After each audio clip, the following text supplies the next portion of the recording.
People think owning a ranch means sunsets, horses, and peace. They don't tell you about entitled idiots in SUVs who believe gravel roads belong to them because Google Maps said so. My name's Ethan Cole, and I own 312 acres of ranch land in Central Texas. My family's been on that land since my great-grandfather bought it for less than the price of a used pickup truck. Cattle, horses, windmills, barbed wire, the whole deal. What we didn't have was an HOA. Until 5 years ago. That's when Willow Creek Estates appeared like a disease on the edge of my southern fence line. Cookie-cutter houses. Perfect lawns. White fences that had never seen dirt. And the most dangerous species of all. HOA leadership. I stayed out of their business. They stayed out of mine. At least, that was the plan. The first time I saw her, I thought it was an accident. I was fixing a busted fence near the creek when I heard tires on gravel. Not my truck. I looked up and saw a pearl-white Lexus SUV rolling straight through my access road like it owned the place. Windows tinted. Bluetooth call going. Zero hesitation. I waved my hat and stepped into the road. She didn't even slow down. Just swerved around me like I was a pothole. I stood there, dust settling, jaw tight. All right, I muttered. Probably lost. I shrugged it off. Mistake number 1. It became a routine the next morning. Same Lexus. Same time. Same speed. Same attitude. By the third day, I realized something important. She wasn't lost. She was commuting. Turns out, my ranch road shaved 7 minutes off her drive to town. 7 minutes. And she decided my land was a shortcut. Meet Karen. Yes, really, I finally caught her at the cattle gate on day 5. I parked my truck across the road and stepped out. She slammed her brakes this time. Window rolled down an inch. What is the problem? She snapped. I leaned on the door of my truck. Calm. Polite. Ma'am, this is private property. She scoffed. Well, my HOA president said this road has been used for years. That's when she introduced herself. Karen Whitmore. President of Willow Creek Estates HOA. Of course she was. I explained slowly that the road was built by my grandfather, that it was fenced land, that my cattle used it. She smiled like I was a toddler explaining dinosaurs. Well, she said, you can't just block access. People rely on it. People who don't own it. She rolled her eyes, put the window up, and reversed around my truck, tearing up my grass in the process. Then she drove off. HOA letters started showing up a week later. I got my first letter. Not from the county. Not from a lawyer. From the HOA. Dear property adjacent owner, your obstruction of an established access route is causing inconvenience to our residents. I laughed so hard I spilled coffee on the page. They claimed historical usage rights on land that had been fenced since 1958. They demanded I restore access immediately. That's when I realized something important. Karen didn't think she was wrong. She thought she was in charge. The trespassing got worse after the letter. She didn't just drive through. She sped. Her neighbors followed. Sedans. Trucks. Teenagers. Even delivery vans. My cattle got spooked. My fences got clipped. One calf nearly got hit. I called the sheriff. He sighed. Ethan, it's a civil matter. What nonsense. What nonsense. Months went by. Every morning at 7:12 a.m., Karen's Lexus came barreling through my land like a queen inspecting her territory. Smiling. Waving sometimes. Mocking me. The day everything changed one morning, I stood by the road holding a red "No trespassing" sign. She slowed just enough to roll her window down. You know, she said sweetly, you should really be more neighborly. I smiled back. Oh, I will be. She laughed and drove off. She had no idea what that smile meant. Because while Karen thought in HOA rules, I was thinking in steel, concrete, and county permits. And I had just gotten approval for something beautiful. Something permanent. Something that doesn't argue. After Karen laughed and drove off that morning, I didn't yell. I didn't chase her. I went inside, poured another cup of coffee, and made 3 phone calls. Not angry calls. Patient calls. Because the fastest way to beat an HOA isn't fists or fences. It's paperwork. Step 1. Proving what I already knew. The surveyor showed up 2 days later. Old guy. Sunburned neck. Looked like he'd measured half of Texas at some point. He unfolded maps on my tailgate, tapped the paper with a pencil, and said the most beautiful sentence I'd heard in months. This road is 100% yours. No easements. No access rights. No shared use. Nothing. He even chuckled. Whoever's driving through here is trespassing. I paid him extra for stamp copies. Then I called a land use attorney in town. She didn't even hesitate. Block it, she said. But do it correctly. Why fences wouldn't be enough? I asked about gates. She shook her head. Gates get rammed. Chains get cut. HOA people get creative. She leaned forward. You want something they can't argue with. Or move. That's when she said the word. Bollards. Steel. Set in concrete. County approved. Permanent. Karen didn't wait for me to act. She escalated before I even broke ground. 3 days later, I found orange spray paint on my fence. An arrow, pointing straight down my road. Below it, written in sloppy letters, public access. That was vandalism. I took photos, filed a report. Didn't fix it yet. Let it sit there like bait. The HOA meeting I was invited to a week later. I got another letter. This one had a meeting invitation. Mandatory discussion regarding access, dispute mandatory. I showed up. Boots. Jeans. Dust still on me. Their meeting room smelled like carpet cleaner and entitlement. Karen sat at the head of the table, smiling. She started before I even sat down. Mr. Cole, your behavior has been extremely hostile. I raised an eyebrow. Your residents are driving through my pasture. She waved a hand. Our residents have used that road for years. I slid the survey across the table. Stamped. Signed. Clear. Her smile twitched. Well, she said slowly, we're prepared to pursue legal remedies. That's when I leaned forward. So am I. The room went quiet. She made a mistake as I stood to leave. Karen followed me into the hallway. Her friendly mask dropped. You think you can bully an entire community? I turned. You think your HOA rules apply outside your fence? She got close. You block that road, and I'll make your life miserable. I smiled. Too late. The trespassing turned aggressive that night. Someone cut my cattle fence. Clean cut. Bolt cutters. My cows wandered halfway toward the subdivision before I caught it.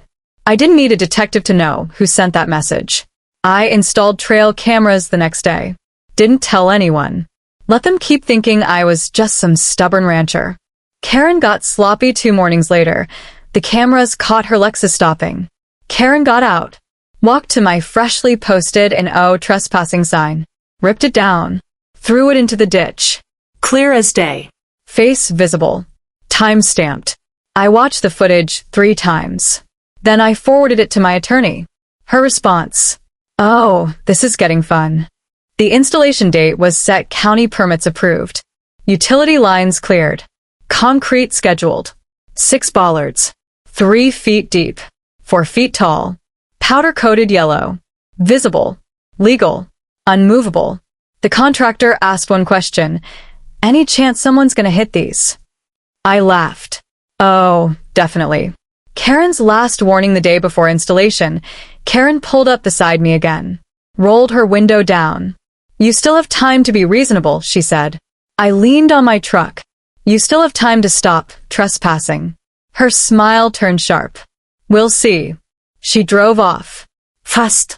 Like always. She had no idea that in less than 24 hours, that road would no longer forgive arrogance, no longer tolerate shortcuts, and no longer belong to anyone but the land it was built on. Oh, here we go. This is where everything collides. No noise complaints. No HOA witnesses. Just diesel engines, floodlights, and men who knew exactly what they were doing. By sunrise, the road looked the same until you were too close to stop. They don't scream, road close. They whisper, this isn't a suggestion. 6 of them. Perfectly spaced. Bright yellow. Set deep enough to survive a truck. I walked the line with the foreman. "These legal?" he asked. I showed him the permits. He nodded. "Someone's gonna learn a lesson." "Yep," I said.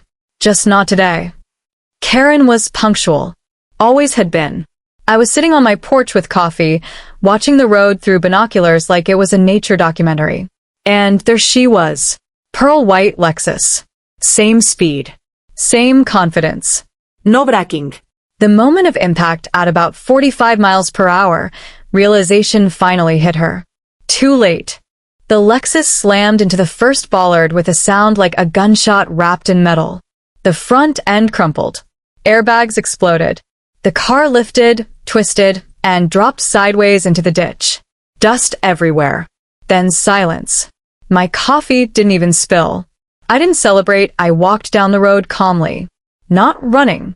Not smiling. Because when you're right, you don't have to gloat. Karen was screaming inside the car. Not injured badly. Just shocked. Ego shattered harder than her bumper. She looked at me like I'd betrayed her personally. "You did this," she yelled. I looked at the bollards.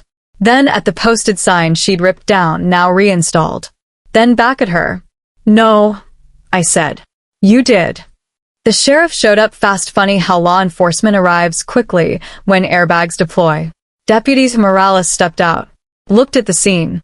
Looked at the permits taped to the bollard.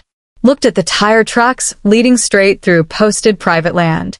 Then he sighed. "Ma'am," he said to Karen, "why were you driving here?" She started in on HOA rights and access, and everyone uses this road. He cut her off. Not legally. The citation heard, round the subdivision trespassing. Reckless driving. Property damage to my land. And that was before the vandalism footage. Karen's face went pale. "This is ridiculous," she snapped. "My HOA lawyer will." Deputy Morales nodded. Great. He can explain it to the judge. The neighbors came watching. By 8 a.m., half of Willow Creek Estates was lined up at their fence. Phones out. Whispers spreading. The shortcut was dead. And everyone knew exactly who killed it. The tow truck driver knew instantly. He whistled when he saw the Lexus. "Let me guess," he said quietly. She thought private meant optional. I smiled. Something like that. Karen's last look as they loaded her wrecked SUV, Karen stared at the bollards. Not angry anymore. Just defeated. Months of entitlement ended by 6 yellow posts and 1 bad decision. She didn't say a word to me as they drove her away. She didn't have to. The sound of steel was loud enough. And just like that, no more traffic. No more dust. No more waving. Cattle moved peacefully again. Fences stayed intact. The land breathed. This is where the entitlement finally meets consequences. Courtroom silence, video evidence, and the fall of an HOA Queen Court Day came quicker than I expected. HOA lawyers love to posture, but they hate cases they can't spin. And this one was clean. I showed up early. Boots polished. Binder under my arm. Karen arrived late. Rental car. Neck brace she absolutely didn't need. That same look like the world had personally failed her. Her lawyer was confident. At first he started strong. Talked about community reliance, historical usage, and unnecessary obstruction. The judge listened politely. Then she turned to me. "Mr. Cole." I stood. "Yes, ma'am." "Please present your evidence." That was my favorite part. The screen changed everything. First, certified land survey. Crystal clear property lines. Second, county permits dated, approved, boringly legal. Third, photos of vandalized fences and spray paint. Karen shifted in her chair. Then came the videos. Karen's Lexus stopping. Her door opening. Her ripping down my sign. Time stamp. Date. Face unobstructed. Someone in the back gasped. The judge leaned forward. Karen's lawyer stopped taking notes. Second clip. Fence cutting, not Karen, but 2 HOA residents. Third clip. Karen's car speeding through cattle. Fourth clip. Her impact with the bollards, from a different camera angle. No commentary. No drama. Just facts. That's how you know you're in trouble. She folded her hands. Ms. Whitmore, she said calmly, you were warned. You were informed. And you chose to continue. Karen opened her mouth. The judge raised a finger. No. Karen closed it. Trespassing confirmed. HOA claims dismissed. Full liability assigned to Karen personally. But that wasn't the best part. The judge ordered restitution for fence damage payment for cattle stress losses, legal fee, permanent injunction. No HOA member allowed on my land. HOA required to notify residents in writing. Karen's shoulders collapsed. She didn't look like a president anymore. She looked like someone who just realized power doesn't follow you everywhere. 2 weeks later, I got a certified letter. Karen was removed as HOA president. Emergency vote. Turns out people don't like paying fines for someone else's ego. Residents were furious. Property values dipped. The shortcut was officially dead. They even built their own road. On their own land. Funny how that works. Handwritten. No lawyer. Just bitterness. You could have handled this differently. I framed it. No cars. No dust clouds. No entitlement. Just wind, cattle, and quiet mornings again. But the story wasn't quite over. Because karma. Karma like encore. Yes, here it is. The final chapter, clean, satisfying, and fully deserved just quiet. The kind of quiet that reminds you why you bought land in the first place. People like Karen don't vanish dramatically. They shrink. Word around town was that she sold the Lexus at a loss. Couldn't stand looking at it. Every dent reminded her that rules have borders. She stayed in Willow Creek Estates, but she wasn't in charge anymore. No meetings. No emails. No power. Just another homeowner with dues to pay. They sent out newsletters. Very polite. Very apologetic. Please be reminded that Mr. Cole's property is private and any trespassing will result in legal consequences. Amazing how respectful people become once a judge signs something. They even installed their own signage pointing residents away from my land. Big arrows. Reflective paint. I almost laughed when I saw them. Why I kept the bollards, people ask why I didn't remove them. Simple. They're not just barriers, they're memory. Every post says, this line matters. I repainted them once a year. Bright. Unmissable. And nobody ever tested them again. At first, new residents asked about the old road. Longtime homeowners shut that down fast. Nope. Don't even think about it. The story spread. Steal versus entitlement. And the steal won. About a year later, I saw her at the feed store. She avoided eye contact. Then, right as she passed me, she muttered, "You didn't have to go that far." I smiled, not mean, not smug. Just honest. "Yes," I said. "I did." She walked away. That was the last word we ever exchanged. Owning land isn't just about acreage. It's about boundaries. Some people only respect lines once they're reinforced with something solid. Paper helps. Law helps. But sometimes, steel speaks the clearest language of all. The ranch is still here, cattle still graze. Fences still stand. Sunrises still hit the same hills my grandfather once walked. I drink my coffee on the porch. No engines. No dust. Just peace. The bollards are still there. They don't move. They don't argue. And neither do I.